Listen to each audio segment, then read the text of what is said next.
Thank you all for coming, members of the media, members of the various community groups.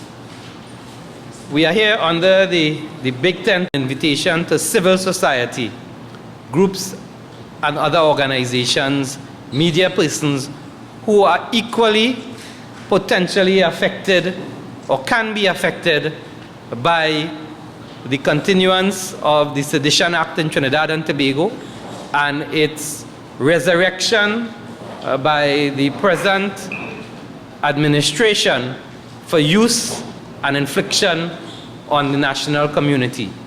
So we have a very extensive list of speakers this afternoon to give you their own interpretation and views on the Sedition Act and how it affects them and relevant points. Yesterday there was a press conference by Mr. Ramesh Lawrence Maharaj dealing with the strict issue of the legality and the constitutionality of the Sedition Act. I don't suspect, with the exception of Nairi and Mr. Nirvan Maharaj, that we will go much into the legal aspect, because this is not about law. This is something which strikes at the heart of our democracy. It's an ethical, moral, political issue if we as a modern society want to continue with this feudal throwback of sedition which started in the 13th century. So without further ado, I'd like to invite to the microphone at this point in time Ms. Aisha Wells, a well-known talk show host on Power 102 and a potential victim of the Sedition Act. Thank you. A very pleasant good afternoon to members of the head table, members of the media, and of course those of you seated here this afternoon. As Devant mentioned, my name is Aisha Wells and I am a media personality for the last 12 years. I want to touch briefly on what freedom of the press means. And freedom of the press, or freedom of the media, is the principle that communication and expression through various media, be it print, electronic, should be considered a right to be exercised freely. Such freedoms implies absence of interference from the state. Stick a pin. The Sedition Act in Trinidad and Tobago, Chapter 11.4.1 says, "A seditious intention is an intention as to bring into hatred or contempt or to exercise disaffection against the government or the Constitution by law." Ladies and gentlemen, in my humble opinion, there appears to be a thin line between the freedom of press and expression and what our law says as it relates to sedition. At one point in time, I may not have agreed with any of the opinions or views shared by members of this panel, but I respected their right to say it. Today, it may be religious leaders. Tomorrow, it may be members of the media or members of the union. And then it might be me, or it can be you. It's about time that we take into consideration the direction we want to move as a developing society and say to the governments who are, in fact, employed by us, this thin line must stop here. And we as a people must have a say as it relates to where we're going to go with this act. In my humble opinion, it needs to be scrapped and not revised. And we have to continue to respect the rights and opinions of others. I can say more, but I'm going to my show now, so I'll leave it here. And of course, do enjoy the rest of your afternoon. Thank you very much, Aisha. I want to make it very clear that the persons and the people that will be speaking here come from very varied, different perspectives and vantage points. So you would see Philip Alexander sitting down next to Nirvan Maharaj, belonging to two different parties. We have Mr. Rudy Indari Singh here, belonging to another political party, different unions. And this Sedition Act has coalesced civil society into one unified voice almost into the objection of its continuance. I would like to now invite Mr. Barrington Skippy Thomas, another talk show host of Power 102, and if you listen to his show, he might be arrested tomorrow. So Mr. Thomas.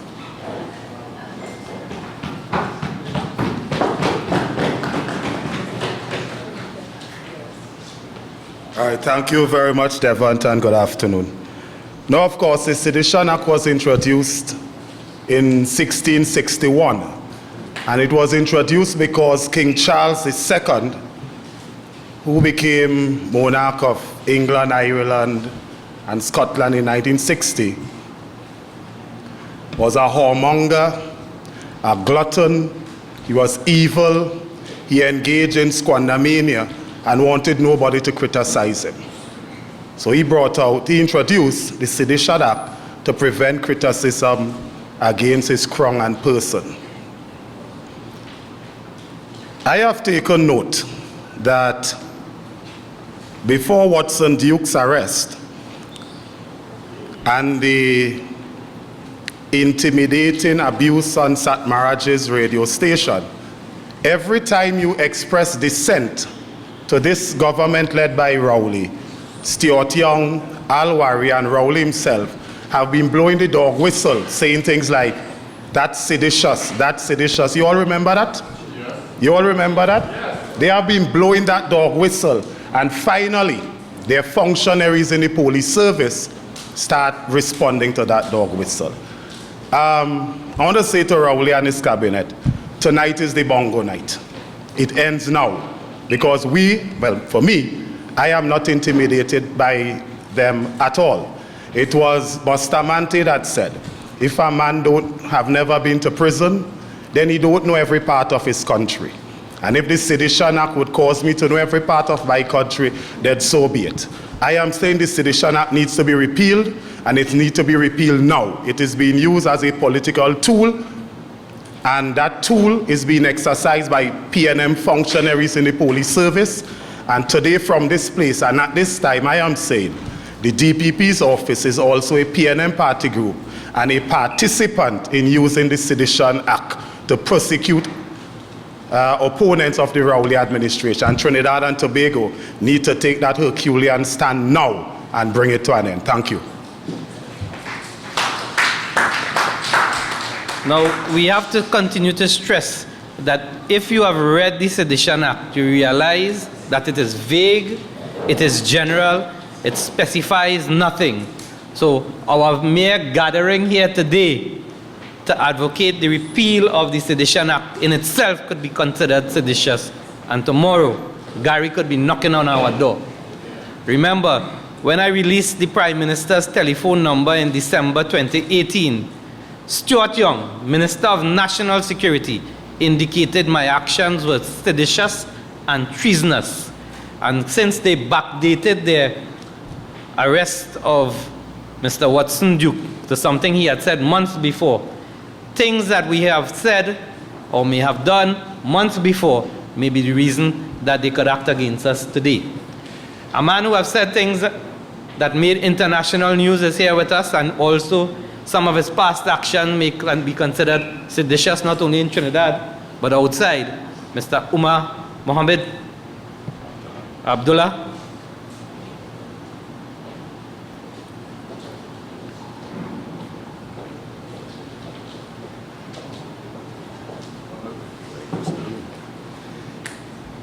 Peace and guidance, greetings. Good afternoon, everyone. It's indeed a great pleasure to be here.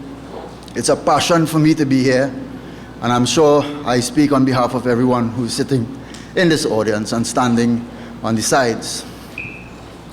I am challenging the government today to come at this venue and charge every one of us for sedition.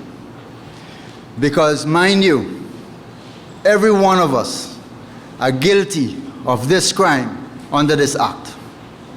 We have said some things and we have published some things at some point in time that would cause us to be guilty of this crime.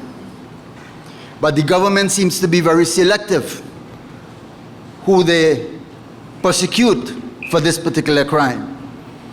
Because like we have been hearing over the radio and the television and reading on social media, they want to silence those individuals who are criticizing the government. And not criticizing the good work that they're doing, but criticizing the evil that they're doing. And that method that they're using to come at every citizen in this country. I am here today to support the call to repeal this act. And as Mr. Maharaj has said, to amend it. We need laws in this country that is going to be sufficient enough for us to grow as a people, for us to develop positively, and to move together as one in the future. We don't need laws like these. And I've made statements in the past, and I'm waiting one day for any one of them to come and put their hands on me and charge me for sedition. I am challenging them. I am waiting every single day. I am not going to be a part of a country that is heading down this path. We have seen a lot of our South American counterparts have done the same. And look what is happening in those countries. And we as a people, if we allow our governments to tread this path, we would not have the opportunity to come and sit in a place like this and have an event like this.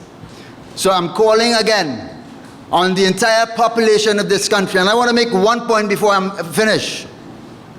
To all the imams in this country, if you're hearing me, any Friday after you deliver your sermon in the masjids throughout Trinidad and Tobago, you could be arrested, charged, and thrown in jail because of this act.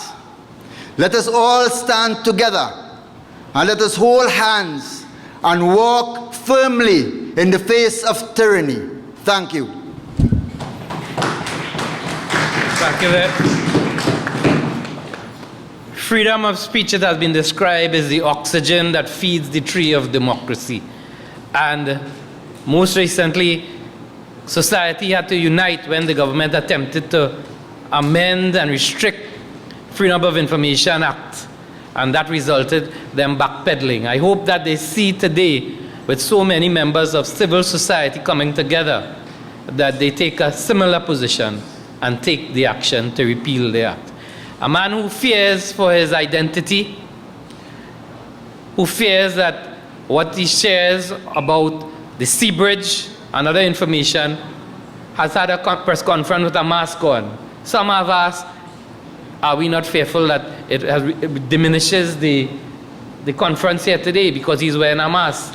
But I leave it up to Phantom, as he wants to be known, to tell us why he continues to wear this mask because of his fear of sedition.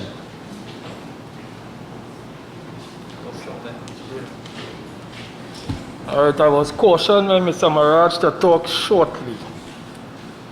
Good day, everyone.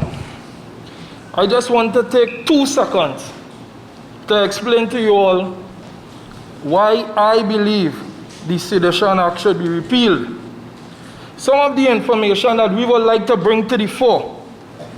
This could be labeled as being sedition because it is not in favor with the government in control.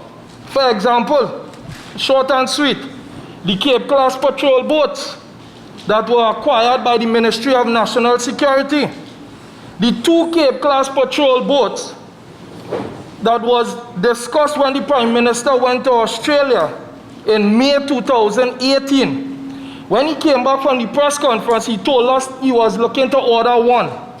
By August the 2nd, when the price came out from Minister Young, he was not the Minister of National Security yet. He told us that it will be 35 million US each. Do we know that the last time that Austal sold 2 of those boats in December 2015, that the price was 63 million Australian dollars. That equates to roughly 300 million TT dollars. And as of last 2 weeks, Austal posted on their website, Austal signed $126 million Australian contract for same 2 Cape Class patrol boats. We have to be able to highlight this. The boats are the same aluminium hull, same 58-meter structure, made by the same supplier. What is costing it to jump to 600 million as advertised in the Prime Minister's Mind Your Business presentation on January 6th and 7th this year? Also, we would like to find out from them. The Prime Minister spoke to us in the post-cabinet press conference on Thursday and told us that his cabinet reviewed the contract with HDC and they have decided to scrap the contract and put it out again for tender. But let us understand something here today. That contract was signed in the presence of Minister Dillon on May 17, 2019. But there was another contract that was signed a year before, on July 13th, 2018, the framework agreement. And that framework agreement, as sparse as it may sound, it is loaded with all the information. The present contract is only an expansion of what is in that. It talks about all the tax exemptions. It speaks to everything. And what we know at that material time in July 13, 2018, is that the Honorable Keith Christopher Rowley MP for Diego Martin West was the substantive housing minister. He appointed himself on April the 9th, Monday, April the 9th, 2018. And he gave up that portfolio to Minister Dillon on August the 6th, Monday, August the 6th, 2018. So he, although Mr. Brent Lyons as the managing director signed that contract, he would have at least been privy to the information as the housing minister. At least we hope so. Also, he would have known about this even pre that, even before going to Australia and China. Because when he visited China, they specifically met with the executives of the China Harbour Engineering Company with the Labrador. They met with the Shanghai for the $1 billion hospital contract. They met with China Railway, that is currently and has been given that contract since 2017 for the Crep interchange, and also the $53 million upgrade for the St. James Medical Complex. And he also met with the same China Gazabu. I know I say that wrong. Yeah. He also met with the executives of that company who were given this contract here. So the Prime Minister cannot just come to us now and say, hey, we check it over. Look, I watched something in the papers today. No offense to nobody in the news there. But we need to be careful when we relay information to the public. I saw a picture, right, showing Marlene McDonald and when they were at the signing of the Hyatt on May the 17th. But that picture forgot, or it cropped out, I should say, the Attorney General was present at the signing. Yes, he was present in his capacity as the MP for San Fernando West, but it shows that he would have been in tune with what was going on with this contract and company. So the Prime Minister can come and just sell us any story. One last thing there quickly, Petrotrin. This here was posted by Trinidad Petroleum Holdings. It is on their website in Investor Relations, Financial Statements, and it was posted in the Sunday Express on July the 28th. This here is the 3-month, the financial statements ending, the 3-month period ending June the 30th, 2019. And there is $577,000 mistake on this document, where they have put the operating expenses and they have added it on to calculate their profit. This is unheard of. So this will throw off this balance sheet figure by almost $260 million. And while they have claimed to make a profit in the last 3-month period because of the new board and the Espine board, the all board, this I believe is why Mr. Espine resigned, because somebody has to explain this. A child can tell you that this here is completely erroneous, and this was published in the newspapers as fact, and up to now nobody not raising this in the public domain. We have a lot more to say, but people do have a nice day.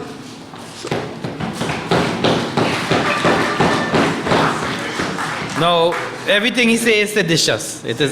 It inciting criticism and animosity against the established government. So you could understand why he wants to conceal his identity as a result. I want to invite to the podium Mr. Michael Kerr, talk show personality on 104.7. Thank you, Mr. Chairman. And Devon, you are so correct. We have so many people here from different groups, different organizations that you normally wouldn't see gather. But most importantly, we are not going to be observers of injustice, especially when there are laws in the hands of a man that I deem to be a monumental narcissist. Definitely. This is a man who made it clear that he hated the ground report so much, he left the comfort of his vehicle to shelter in the rain. But why stop there with these laws? Are we going to start seeing them arresting dissidents?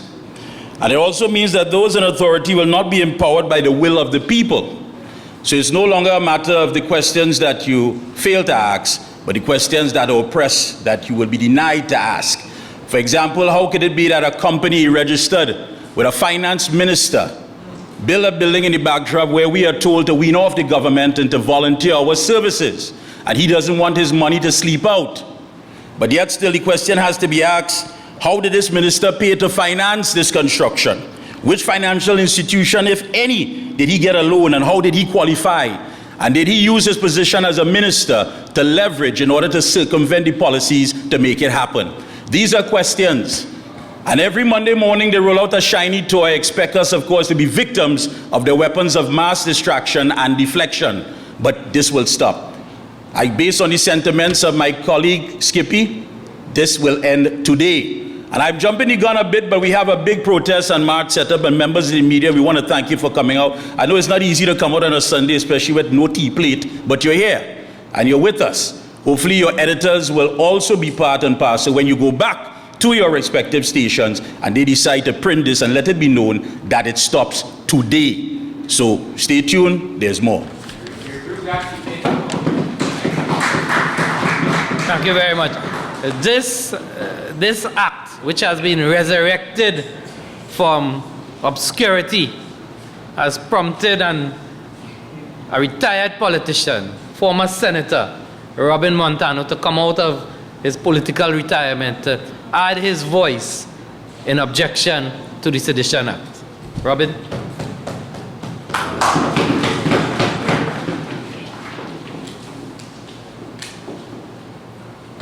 Good afternoon, everybody.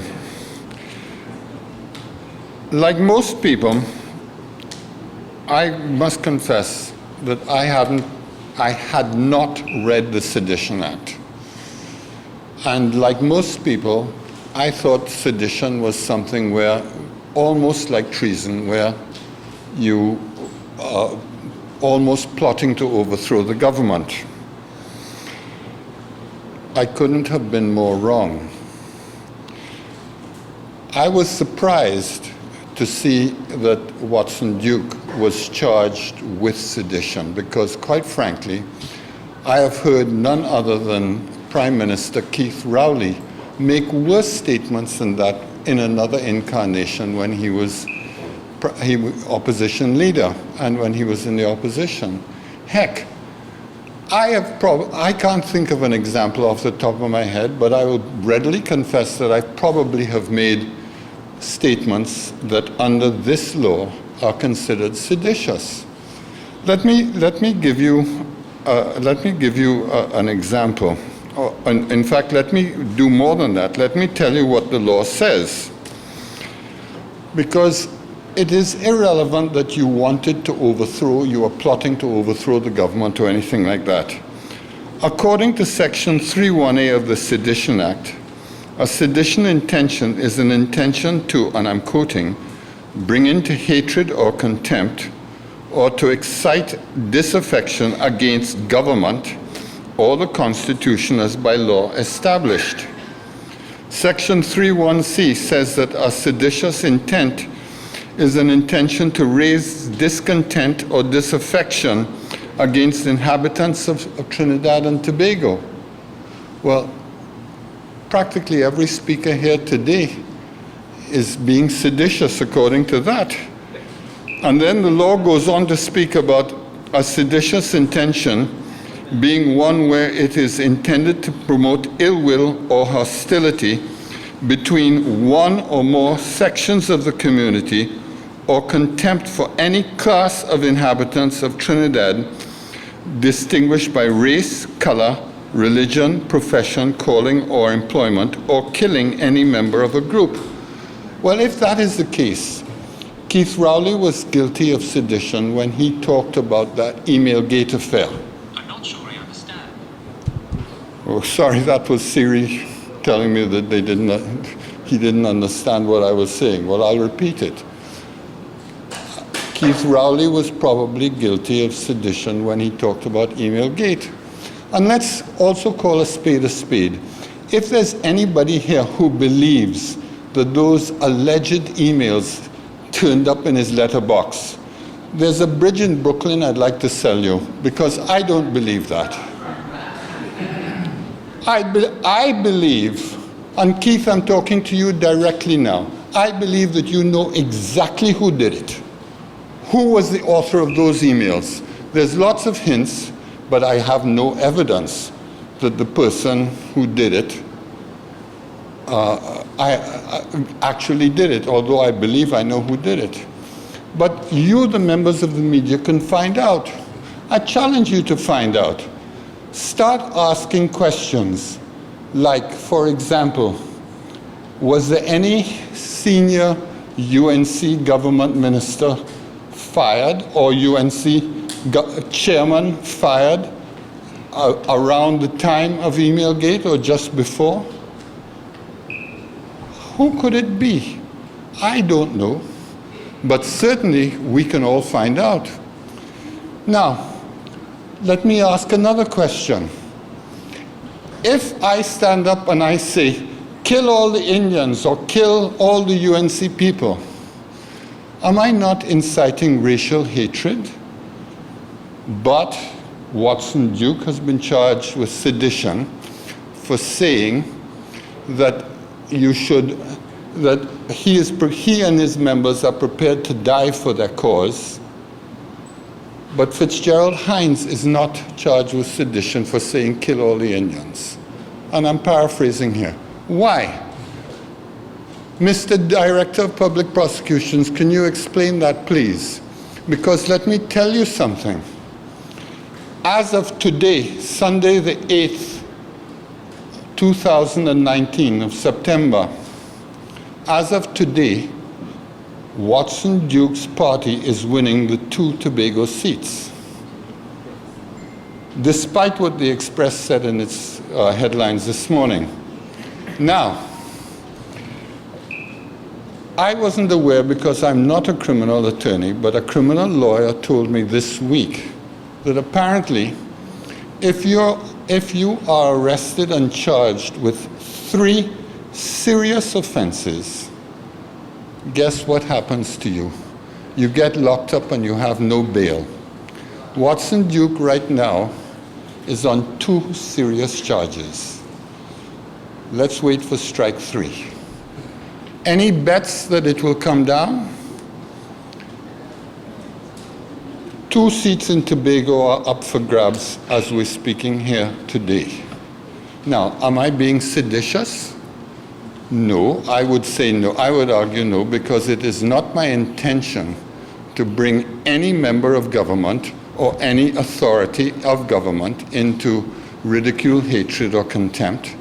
But it is my intention here today to raise what I consider to be very, very, very serious issues.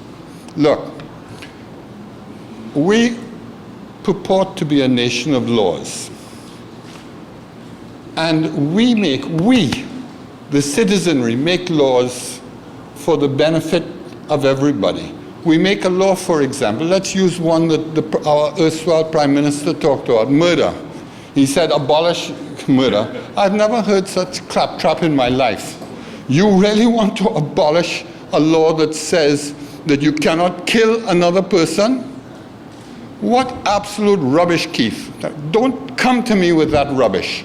But let us pretend now that we have some bright spark in government, and God knows we have a lot of bright sparks, who decides that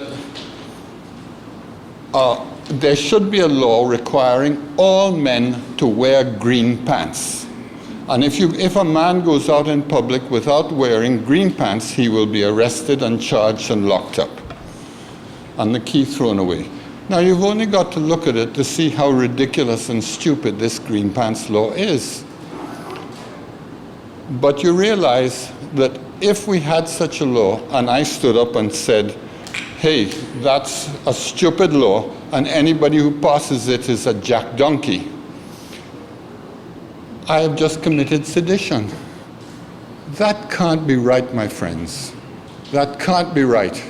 People of Trinidad and Tobago, this act is an abomination. It was brought in, as Skippy said, to help protect the monarchy, Charles II. And it has been left on our statute books ever since. It is high time we declared our independence from England. And it is high time that we abolish this act. Thank you very much. Thank you very much, Robin. At that same press conference with the Prime Minister that Robin alluded to, he made reference, the Prime Minister that is, that about the acts that couldn't be repealed and so on. But right now on the order paper, there's an act to repeal the livestock board. Shiraz Khan would be interested in that livestock board repeal, which is on the order paper for the next sitting of the Parliament, because they don't agree with it. I'd like to invite now Comrade Johnson from JTAM to share a few words with us.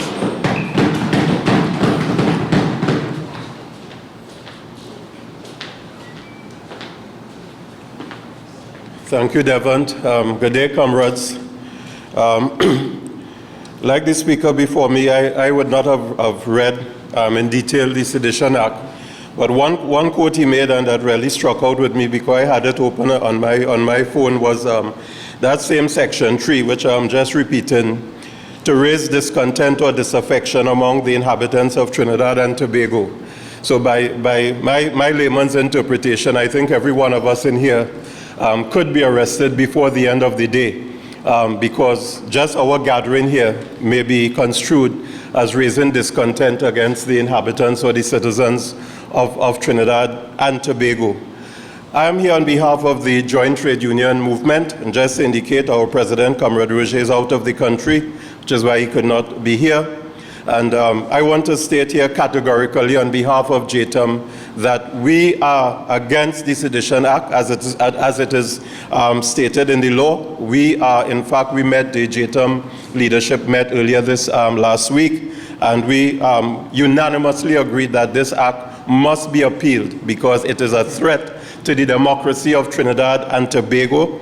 It is a threat to media personnel, as we heard earlier. It is a threat to labor leaders, is a threat to religious leaders, is a threat to every citizen of Trinidad and Tobago.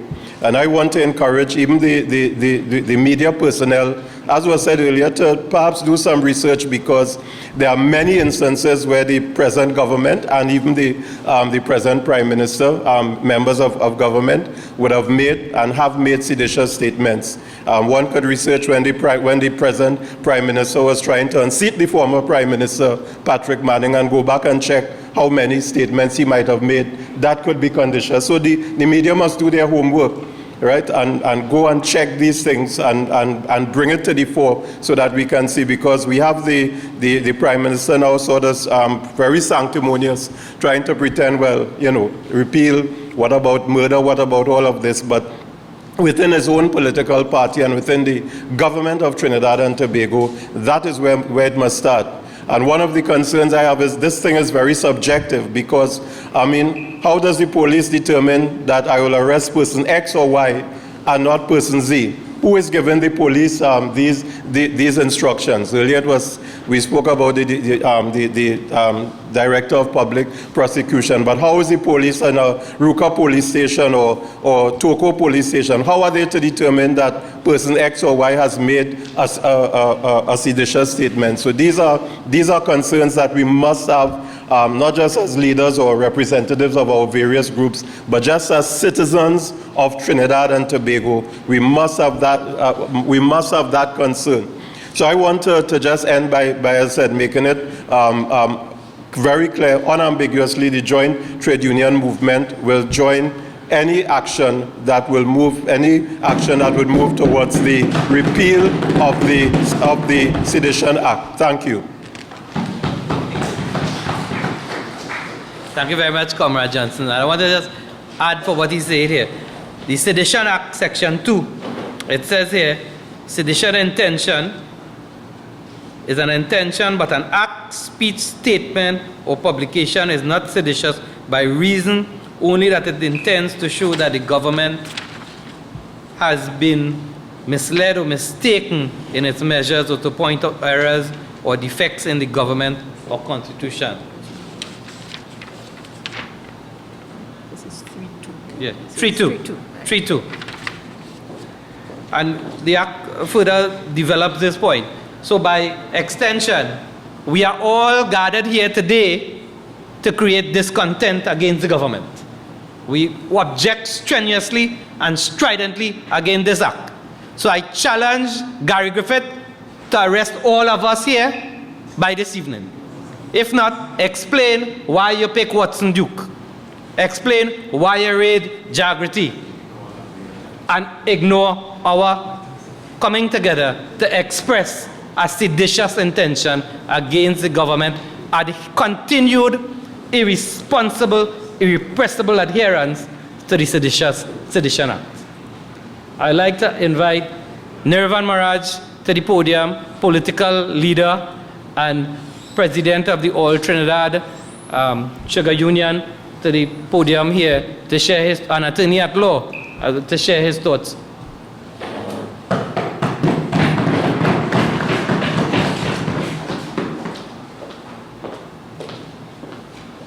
Thank you very much, Mr. Chairman. My brothers and sisters, I first of all would want to echo the sentiments of those who would have gone before me, and I'm certain those who would come after. When it comes to the law, I would of course give way to my senior in the law, who would come after. But I would want to make one point. It is a travesty of colossal proportions that based on assumption and speculation, a man could be incarcerated, his freedom and liberty denied, simply because of the discretion of someone in authority. And that is the danger of the Sedition Act. And more than that, the danger of the Sedition Act lies in the fact that there is a particular section that states, and I paraphrase, I interpret, even if you do not have a malicious intent, if it is assumed by what you have said that the consequence of what you have said could be seditious, then it can be determined that you have committed sedition. And that is, of course, totally illogical, because the Sedition Act is taken upon itself and by the discretion of someone in authority to determine whether your words are malicious or not, even if you have no malicious intent. And again, that is the danger of the Sedition Act. And more than that, you have a Sedition Act that is very generic, vague, that does not specify exactly what sedition is or is not. Even while you have libel laws, defamation laws, treason, and many other laws that could actually take into consideration what may or may not be determined as sedition. So there's no doubt in my mind the National Solidarity Assembly and the All Trinidad General Workers Trade Union supports Natuc and the Joint Trade Union Movement and all those organizations who state that the time has come to repeal this act. Even England would have done so in 2009, and we still hold on to those aspects of colonialism that has long been discarded by the colonial masters themselves, and that must come to an end. And let me say as I close that the divine right of kings and the concept of the absolute monarchy came to an end with the French Revolution in 1789. No one has a divine right to determine whether your words is seditious or not, or malicious or not. 1789 saw an end to that. And, you know, I don't want to be too long, if you'll allow me quickly. I always remember also the words of Patrick Henry, an American revolutionary, who said, "Is life so dear or peace so sweet as to be bought at the price of chains and slavery? Forbid it, Almighty God. I know not what others may do or say, but for me I say, give me liberty or give me death." Thank you very much.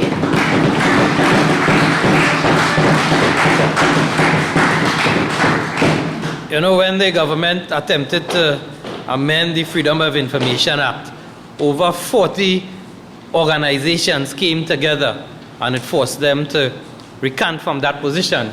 You would appreciate here that collectively we have more than that, given the representative of JTAM and Natuc and other members of civil society, including, but not limited to, those who are active on social media, who are equally susceptible to Sedition Act. So it appears that we have to go once more into the breach to try and stop this act from being continued to use. And one person who has a very strong presence on social media as a political party is none other than Philip Edward Alexander.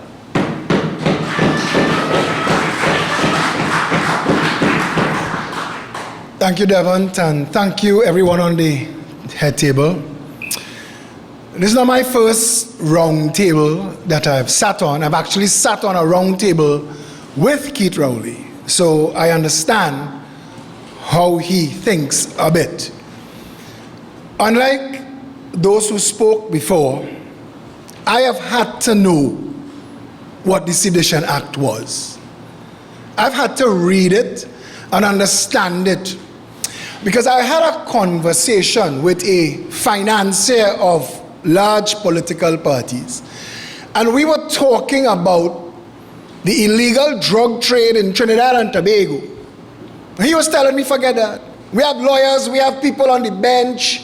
We're going to use the Sedition Act. They can't talk about we again. In other words, you can do serious crime in Trinidad and Tobago and use the law and the courts to prevent people asking the questions that were asked today of the Director of Public Prosecutions. Sir, you are the arbiter of prosecution. If you can pick and choose who to charge and don't charge with an equal hand, you should be fired today. You should be fired today. The Director of Public Prosecutions has brought the office of DPP into disrepute. Now, I have heard two of the speakers invite people to charge us. They didn't check with me if I was okay with that. I am not. But I have had more pre-action protocol letters served on me than anybody. And I've learned the power of words. I've had to go and learn the power of words and what words mean. When B.C. Perez writes fire truck this and fire truck that, we don't think of a fire truck. But if he say the word, the assembly of 4 letters, fornication under consent of the king, if he uses those 4 letters, he is guilty of a crime. When Whitco desperados left Trinidad to go to New York City, they were gay. Whitco gay desperados. They found out what gay meant. They came back here as despers, and now gay no longer means happy and joyful. And if you call somebody gay, they could sue you. We're dealing with words. We're dealing with speech. We have to take responsibility as a nation for our ability to stand up and speak out. It cannot be that those who are committing the largest crimes have access to our representation. That DPP works for me, as do every single judge in the courts, every member of parliament, the Progressive Empowerment Party, like everybody else on this table and in this room, I assume, wants a better life, and you cannot have that without essential rights and freedoms. And rights and freedoms are not a gift from the government. They are enshrined in the Constitution. No 2x4 political version of the PNM should be able to drag up such a badly drafted law. Because the lawyers here will tell you that. The Sedition Act is ridiculously written. You could be charged in this country for saying something that people say is annoying language. We don't have an obscene language charge. When Fazir Mohammed asked me how I could call the Prime Minister a jackass, I said, but he is. And the whole nation will eventually see. But I asked him to ask the Telecommunications Authority of Trinidad and Tobago for the list of words that we can't say. Where's the list? Many of our laws need to be repealed. Many of our laws are badly worded. Many of us sit here today in the false comfort of a security that does not exist. We do not have free speech as long as those with badges and authority could come and take away your freedom. We, the people of Trinidad and Tobago, need to stand together. And like those who have said before, I marched with Keith Rowley for Section 34. I left that round table when I realized where they were going. And he committed sedition, flowing from that as email gate. I say to Trinidad and Tobago, stand together, repeal the Sedition Act. Thank you.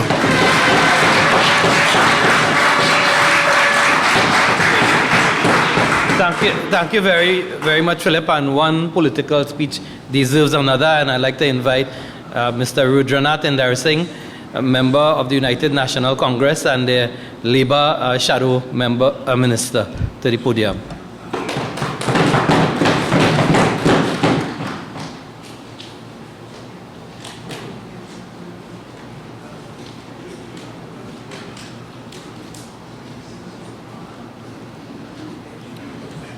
Thank you very much, Devon. My brothers and sisters, a pleasant good afternoon to each and every one of you, members of the media. Today we meet in Freedom's cause in the pursuit of natural justice, fair play, and equality in any society. And I am here as the representative of the United National Congress, taking into consideration that the leader of the opposition was invited to this particular event. She's actively engaged in screening of candidates. Tomorrow, the Parliament is meeting also to consider amendments to the Firearms Act and also a Monday night forum. So she has apologized as it relates to her absence. But more importantly, my brothers and sisters, the opposition has made it very clear in terms of our position that the recent utterances by Prime Minister Dr. Keith Rowley, as well as the events that have occurred under this administration, highlighting its disturbing trends of attempts to silence detractors and opponents of the government. We find it to be entirely unacceptable, and there is a growing fear and uncertainty amongst the population about their inability to voice their concerns or frustration with the way the current government is handling the country's affairs. Freedom of speech is a hallmark of a thriving democracy, and efforts should be made to encourage and foster public discourse on national issues. This government has failed in every aspect of governance, and after 4 years, our country is in a worse state and people are fed up. We have the opinion that freedom of thought and freedom of expression, freedom of association, freedom of the press are enshrined in the Constitution, and we in the opposition will continue to rigorously defend citizens' rights. We maintain that this law should be repealed and completely removed of the statute books, and as a result of that, under the standing orders of the House of Representatives of Trinidad and Tobago, the opposition leader has written calling upon or filing what we would call a private member's bill to repeal the Sedition Act, the Sedition Repeal Bill 2019, and the explanatory note clearly states that the purpose of this bill is to repeal the Sedition Act 1104, the act which came into force in April 1920, is inimical to the tenets of a modern constitutional democracy, and it has been filed with the clerk of the House. My brothers and sisters, from a political point of view and what is unfolding in this country under the PNM, you have to understand the PNM from a historical perspective. Go back to the Industrial Stabilization Act. Go back to the Industrial Relations Act of 1972. Go back to Bloody Tuesday of 1975-76.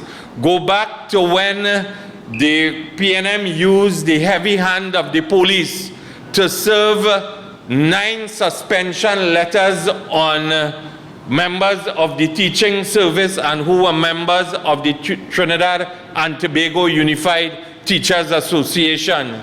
Go back to when the PNM government used the Coast Guard and the Army against the Atlantic LNG workers, which was led by a comrade by the name of Ernest Thompson, who was seeking to establish an industry wage at that time under then Minister Larry Achong, who was the Minister of Labor and Enterprise Development.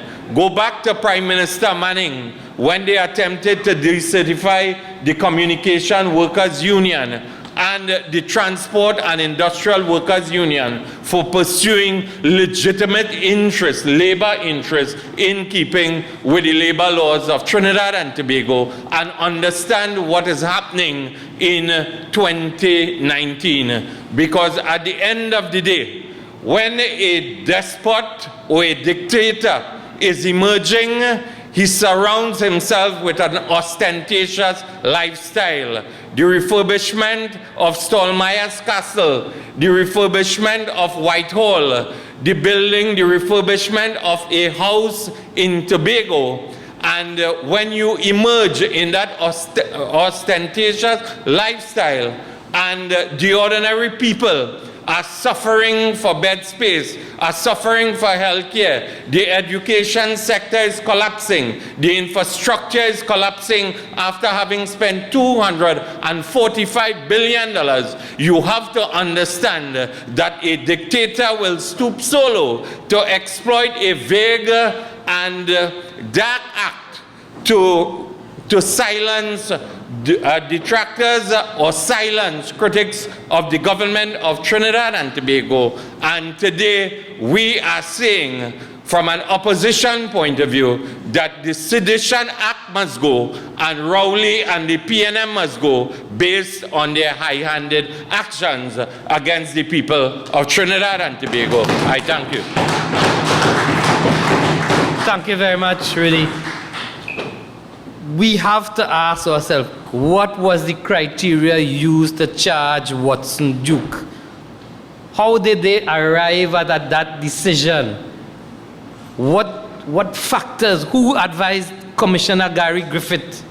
What was his legal advice? We are entitled to understand the interpretation of the Sedition Act and what triggered its enforcement by the statements months ago by Watson Duke. And I ask this in the context because Commissioner Griffith says he is enforcing the laws. Well, I want to give him a law that is on his statute books. Section 8 of the Motor Vehicle Transport Act, Road Transport Act, where it says, if you are leaving Trinidad and Tobago, you have to advise the Transport Commissioner in writing that you're leaving the jurisdiction and your vehicle is in Trinidad and Tobago. That's on the books. I'm aware of that as former Minister of Transport. When we were amending the act, those were some of the things that were supposed to be struck off. So why Gary hasn't set up a police booth in Piaco to lock up everybody who traveling and didn't write the Transport Commissioner?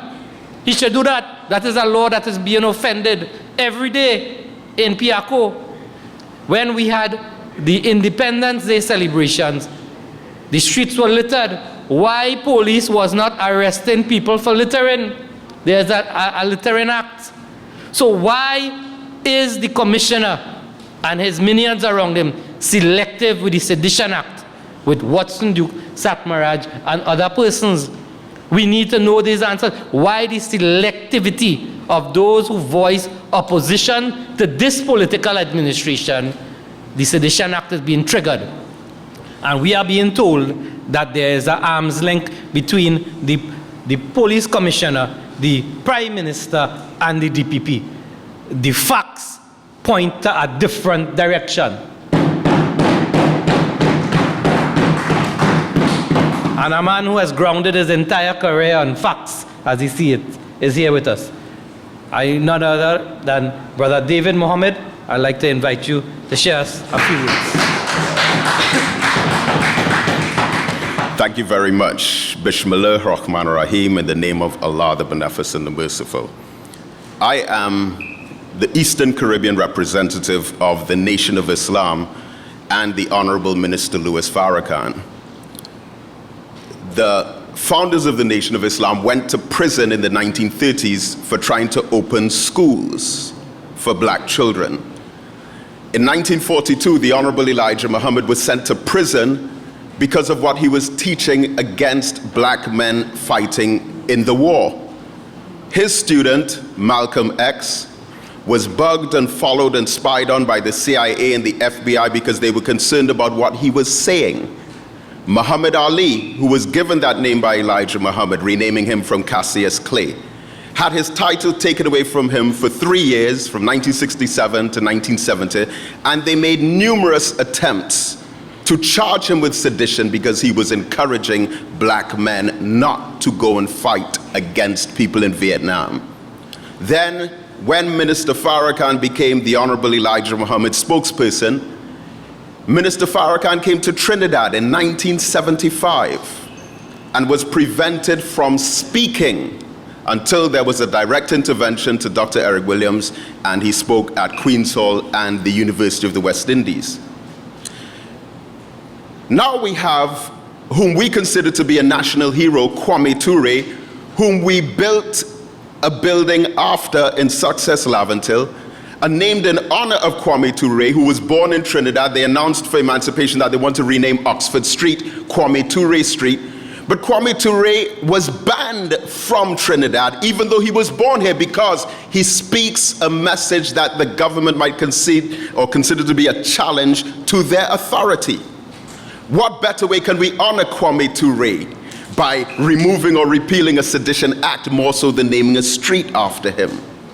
This Sedition Act has its origin, as some have said before, back in 1661, where a law was created to ensure that the elite, the king, the queen, his majesty, were not offended or disrespected.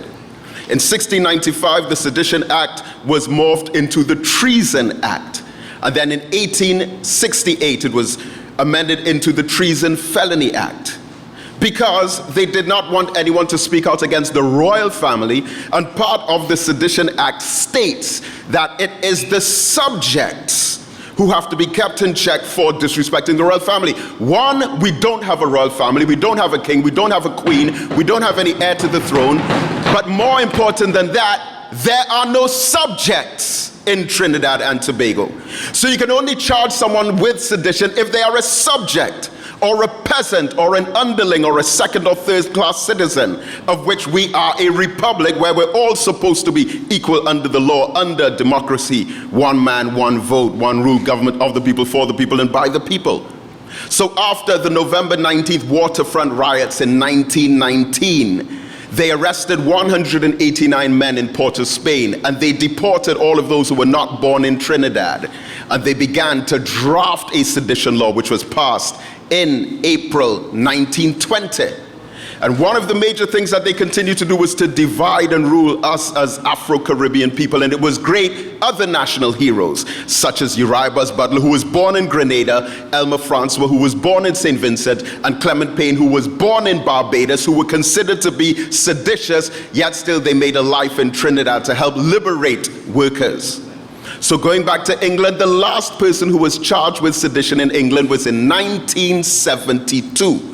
Then in 1977, a law commission in England recommended that they abolish the sedition laws, main reason being that when you have a sedition trial, the presiding judge in the High Court instructs the jury to only return a guilty verdict if you are convinced that the individual who is on trial for sedition actually meant and intended there to be violence. Regardless of what he said, he may have talked about bombs and explosives and hand grenades and overthrow and revolution and insurrection and rebellion and uprising. He could have said all of those things. But in a court of law, it is the responsibility of the judge to instruct the jury to only hand down a guilty verdict if in your heart and your mind you sincerely and genuinely believe that the person who spoke wanted there to be violence. And so in 2009, sedition was repealed in England. The people who created the law, who invented the law, have already seen the irrelevance in it. But we, coming so far out of independence, there are only 3 republics in the Caribbean: Trinidad and Tobago, Guyana, and Dominica. We should be leading the way in abolishing laws like sedition and other laws like this. So, as I conclude, there are numerous laws in this country that should be reconsidered, at least. As the chairman mentioned, one, it's against the law to leave your vehicle with someone, leave the country, and not inform the transportation authority in writing. But did you know it's also against the law to bathe in the Maraval River?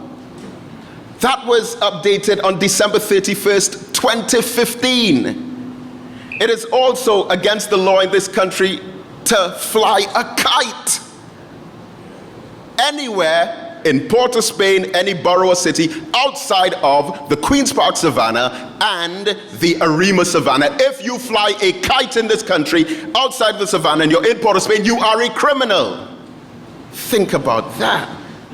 So the question is, if someone today is actually arrested for flying a kite in Port of Spain, and the police hold him, put him in prison, put him in handcuffs, lock him up, and it's on the front page of the newspapers tomorrow, what would we, as a conscious, action-oriented, and aware citizenship, say?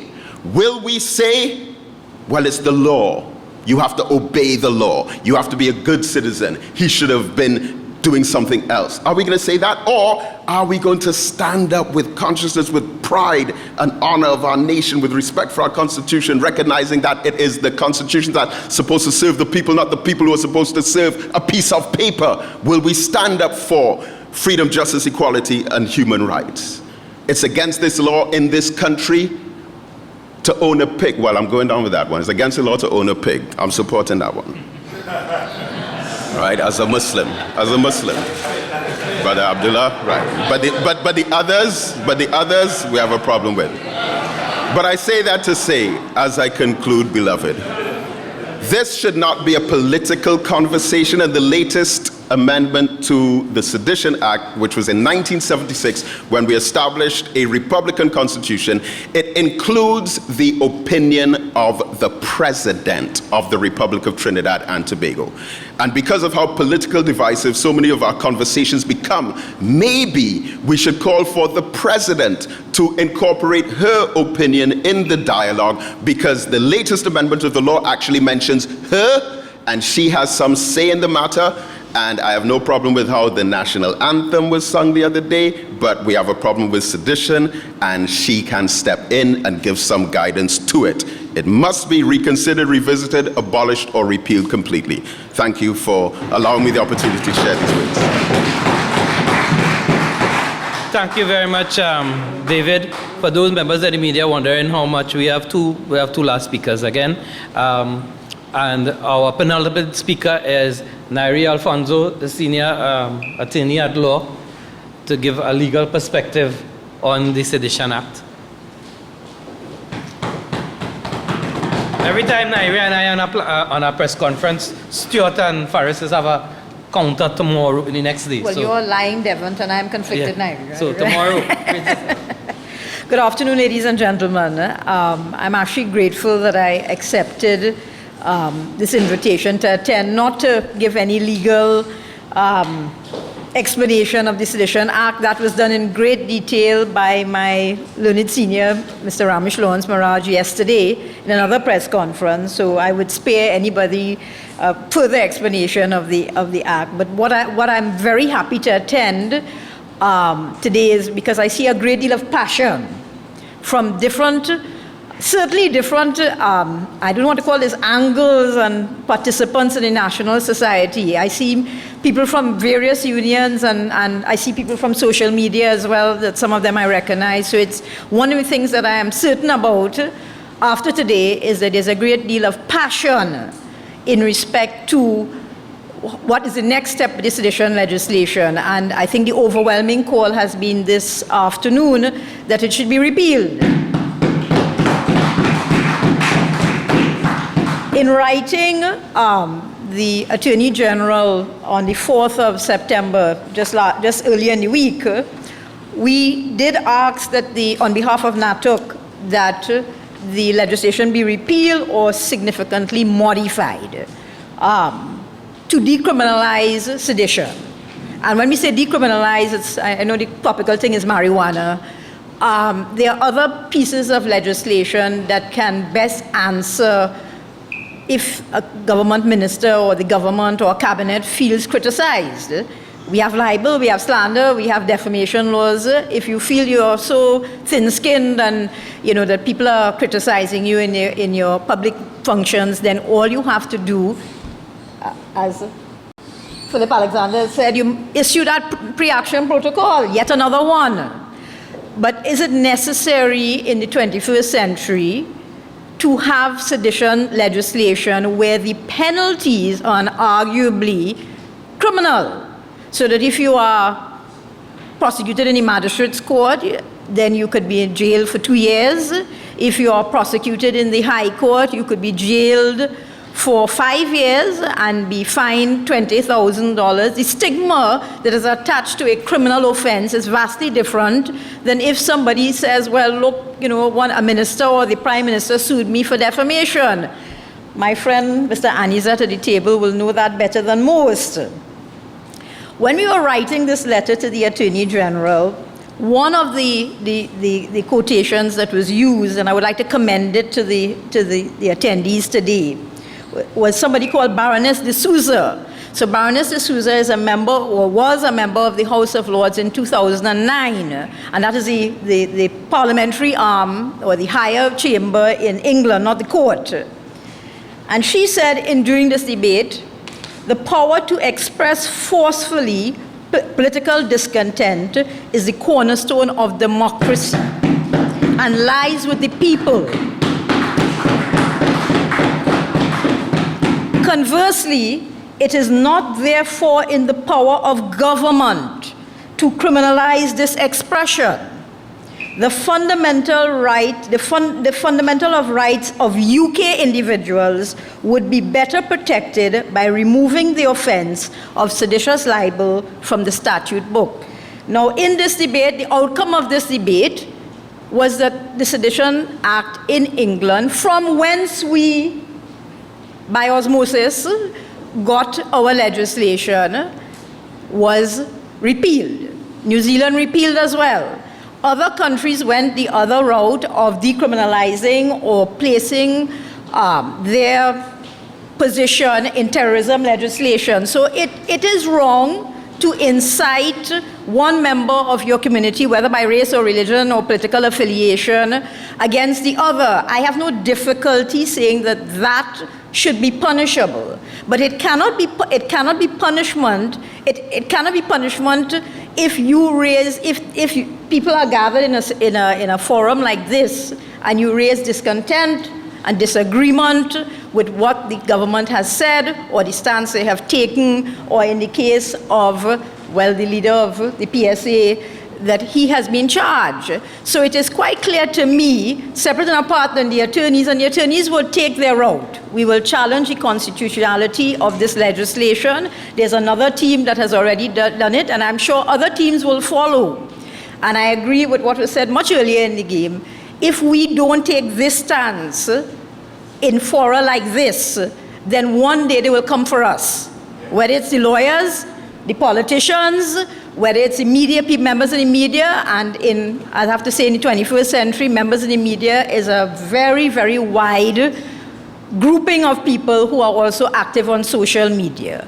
So, as I said, I would not go ahead to say anything more about the legislation. A lot has been said about the legislation, and we will take questions after, and I can answer questions then. But I said I'm pleased to be in a forum like this and to see that, you know, national or the civil society has come out forcefully and in one voice against the Sedition Act. And all I could say is I will continue to support that movement as the best as I can. Thank you, ladies and gentlemen. Thank you very much, Nairi.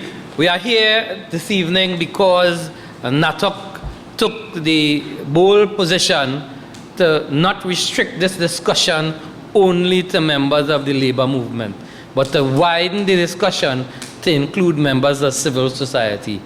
And here with us we have Mr. Aniset representing the views of Natuc here this evening, and to be the last speaker on the program here.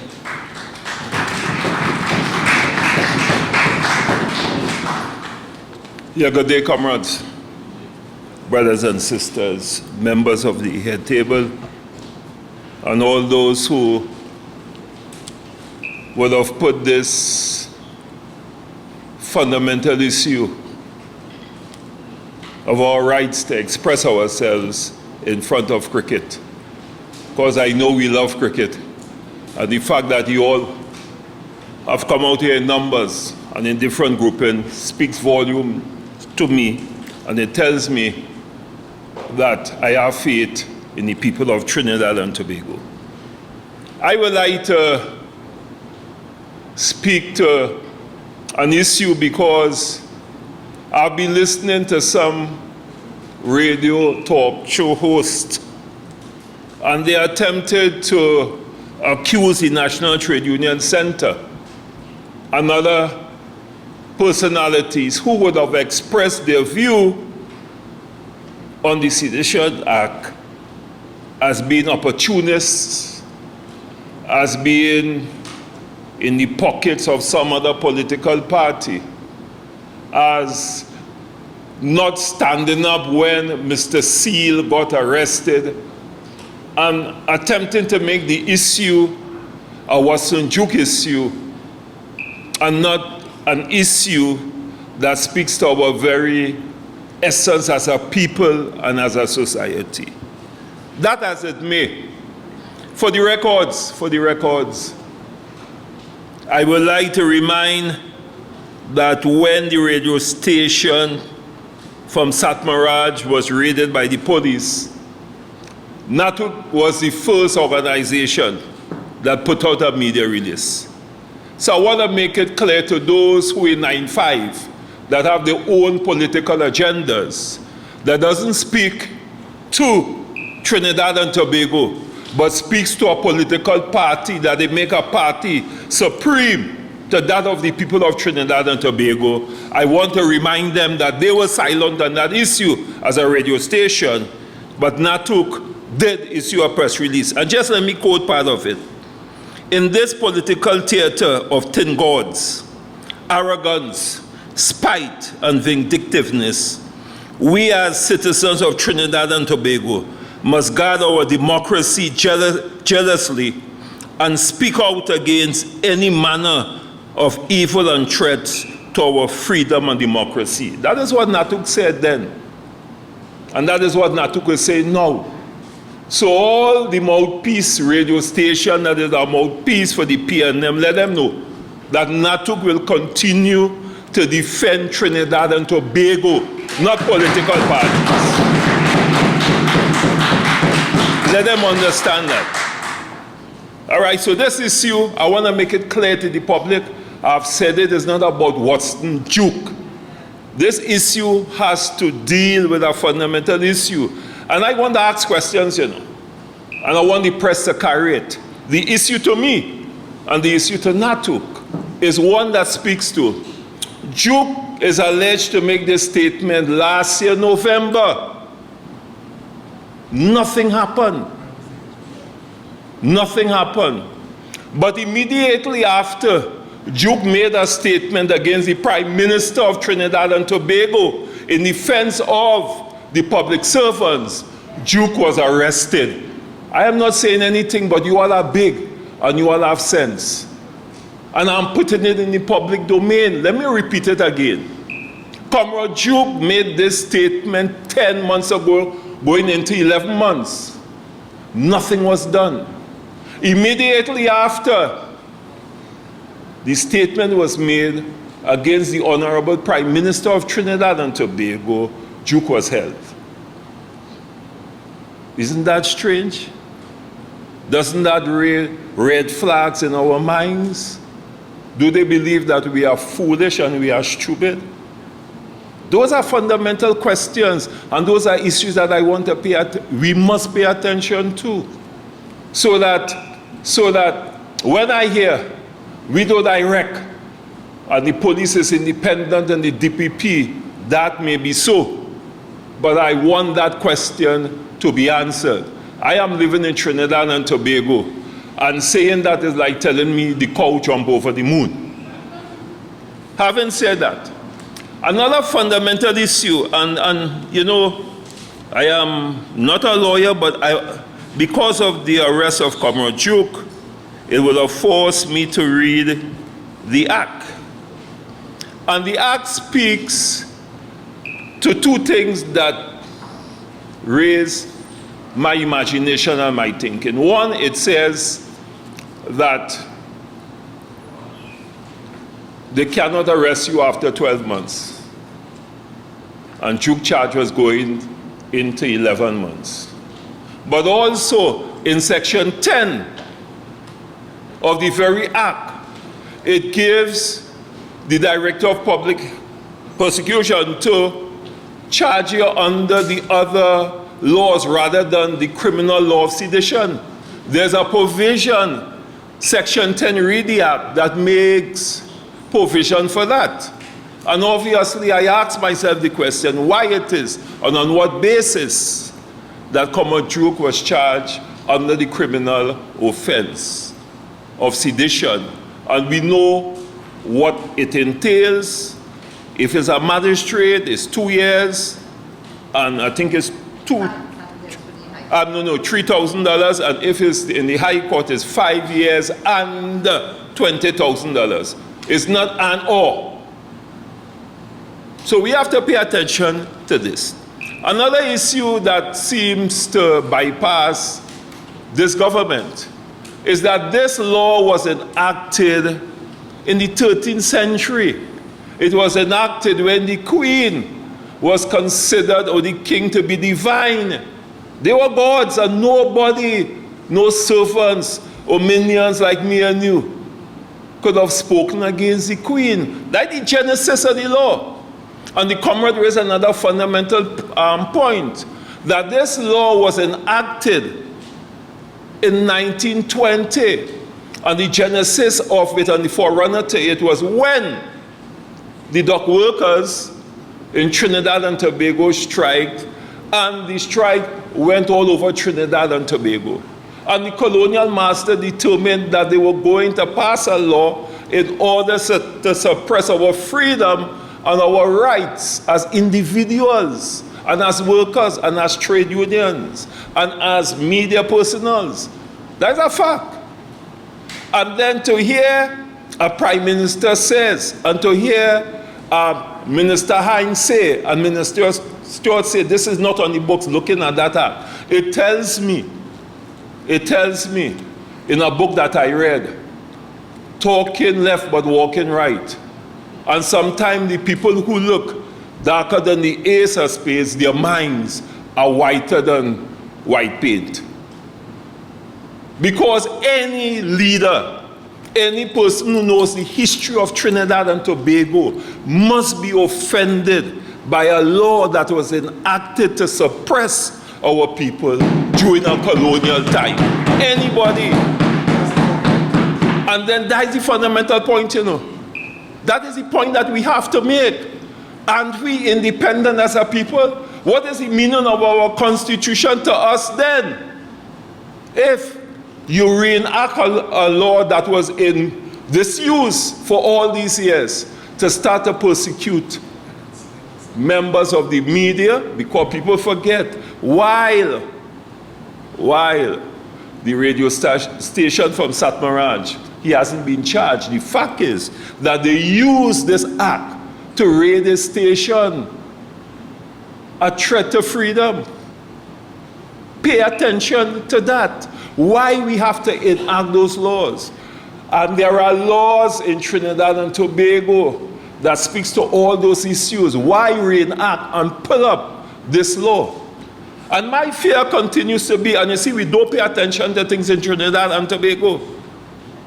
There are 2 people from the Port Authority senior management that have been dismissed without a trial for going to the Joint Select Committee, which is supposed to be free, which Wayne Mark said they couldn't do nothing, where Minister Khan say dismiss them openly in the forum for speaking the truth, and they were dismissed.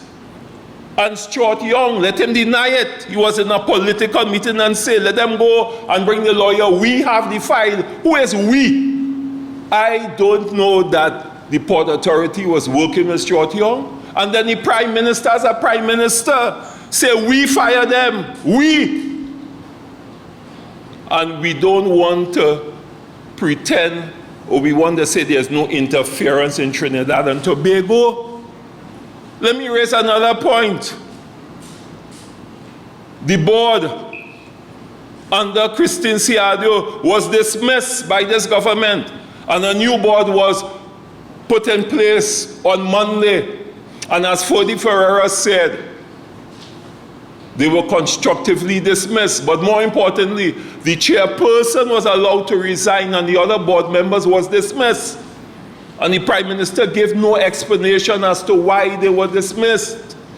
But more importantly, the Prime Minister made a public statement saying that the Port Authority is a den of thieves and is the most corrupted state enterprise in Trinidad and Tobago.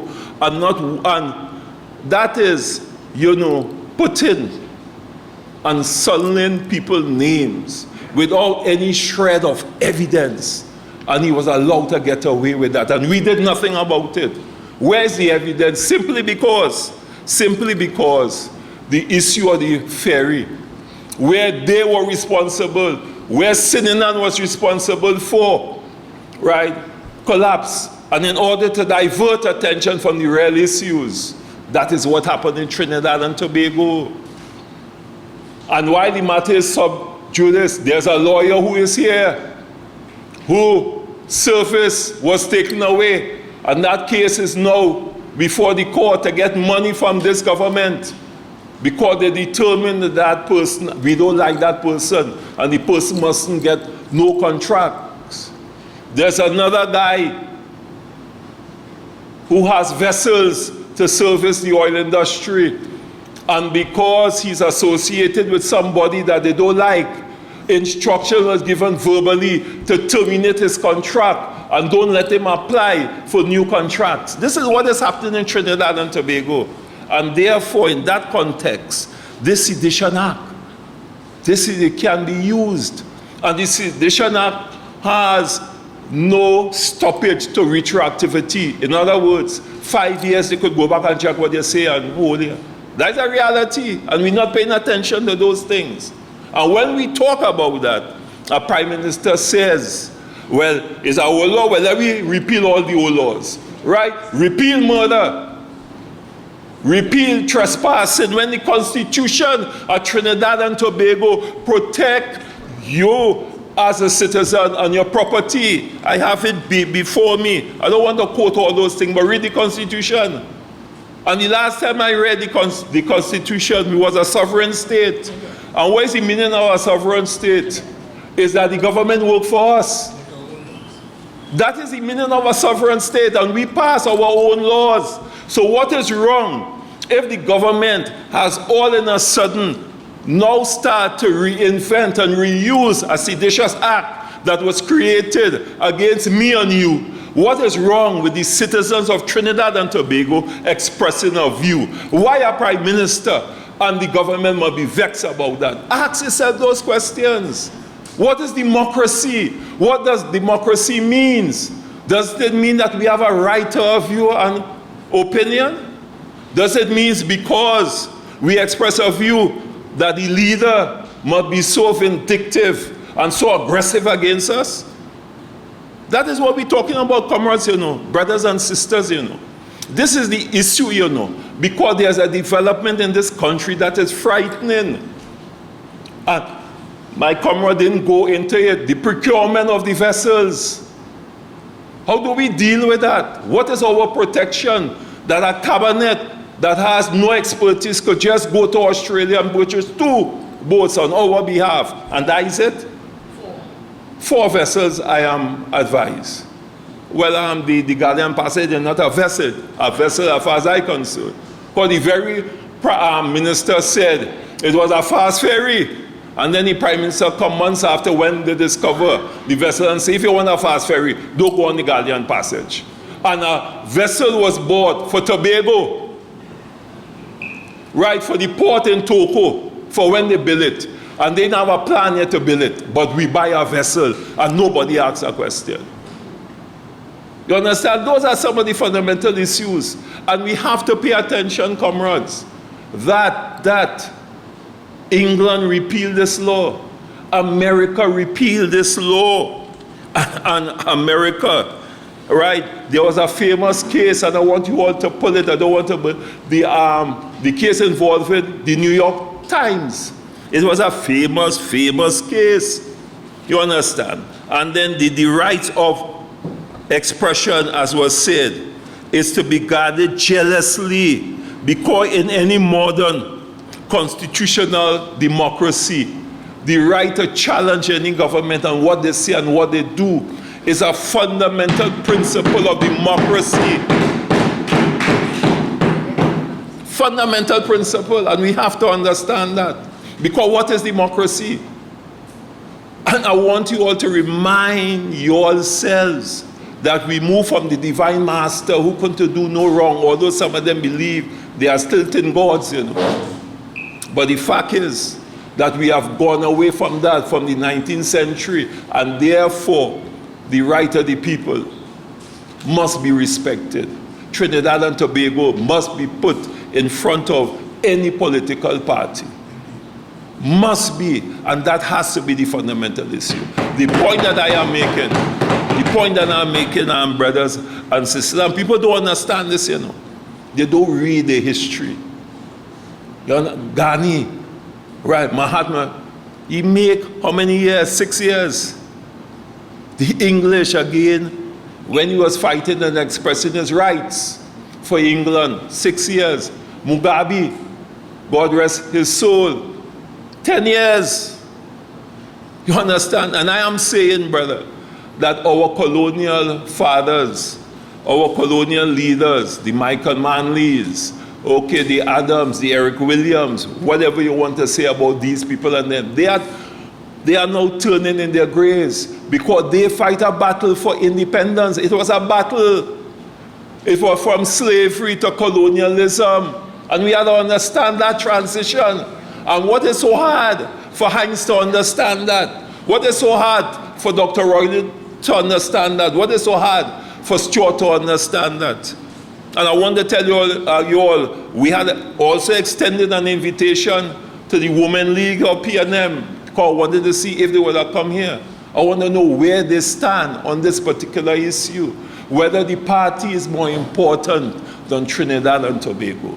So comrades, we have no doubt in our minds in the National Trade Union Center and my colleagues from the trade union movement that this act, and I could understand the lawyers, they could say decriminalize it, they could say, you know, amend certain part as the Prime Minister alluded to. We are saying that any piece of that legislation, any areas in that legislation where it is rooted in the colonial past has no place in modern Trinidad and Tobago.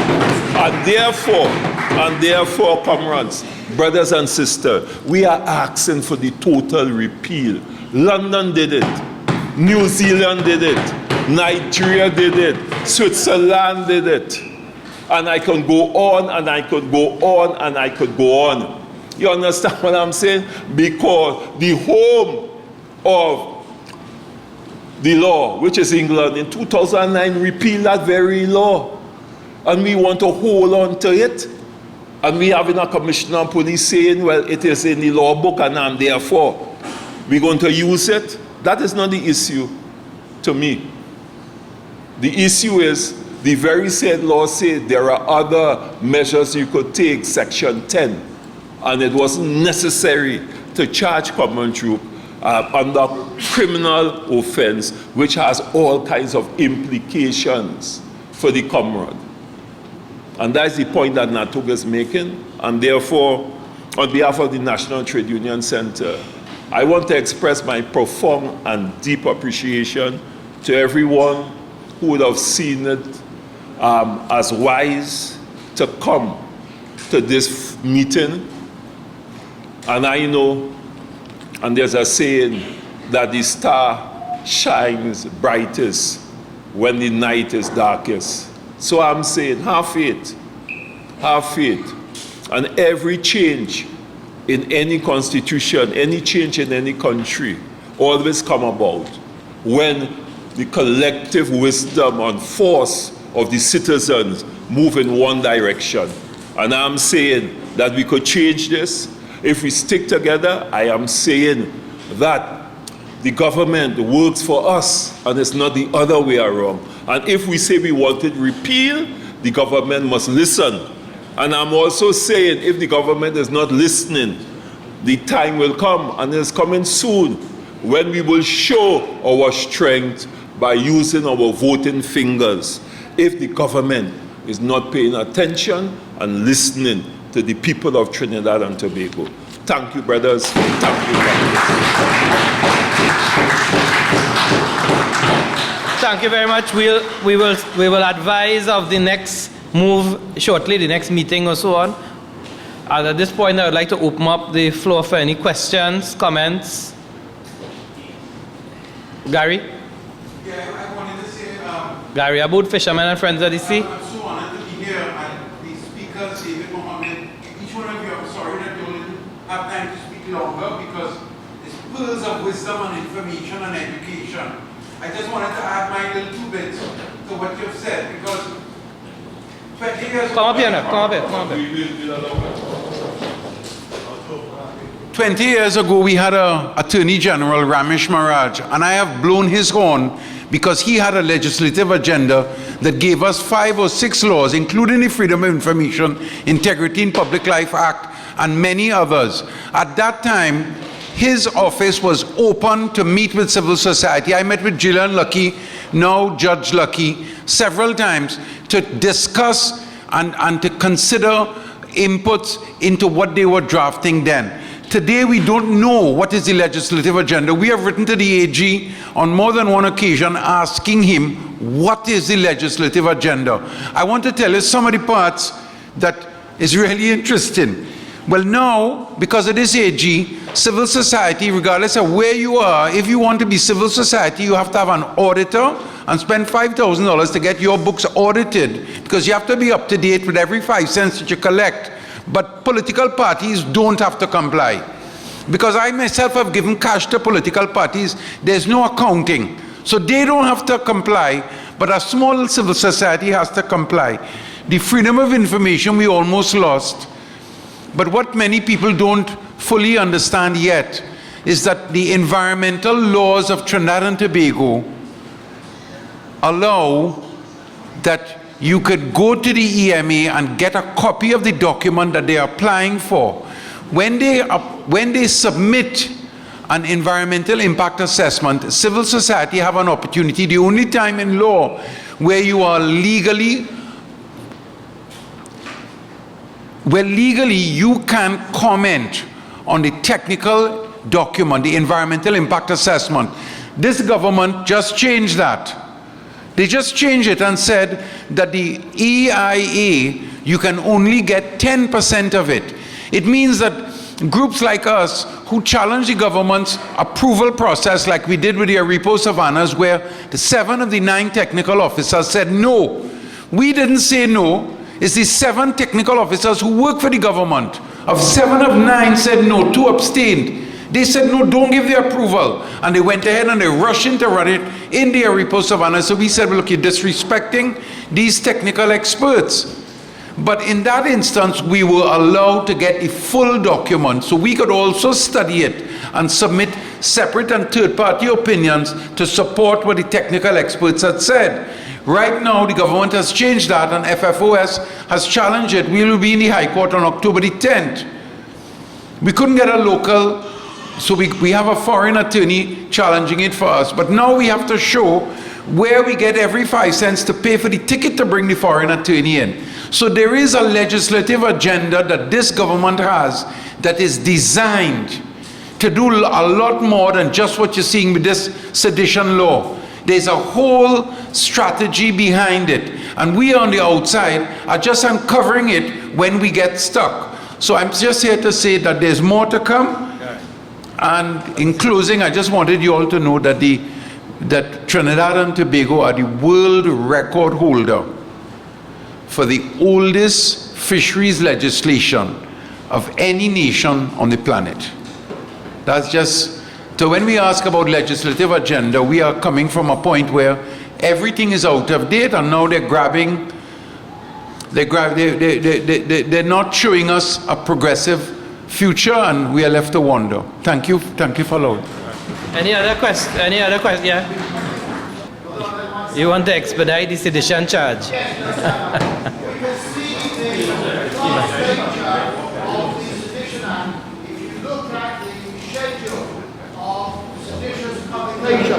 Anything from the Soviet Union, from China, from Cuba, anything about socialism, communism, Marxism. This Sedition Act has been primarily used against workers and trade unionists in 1920s after the 1919 strike in the dock, and in 1937. We need to be clear about the class nature of this legislation. And the question for us is, where do we go from here? It's all right writing to these people and trying to change the act in Parliament, right? We need to get out of the streets. That's where the trade union belongs. We need to get out there and be outside that court next time. Watch the Dukes goes there and find other places so we can get out of the streets. Any other comments, questions?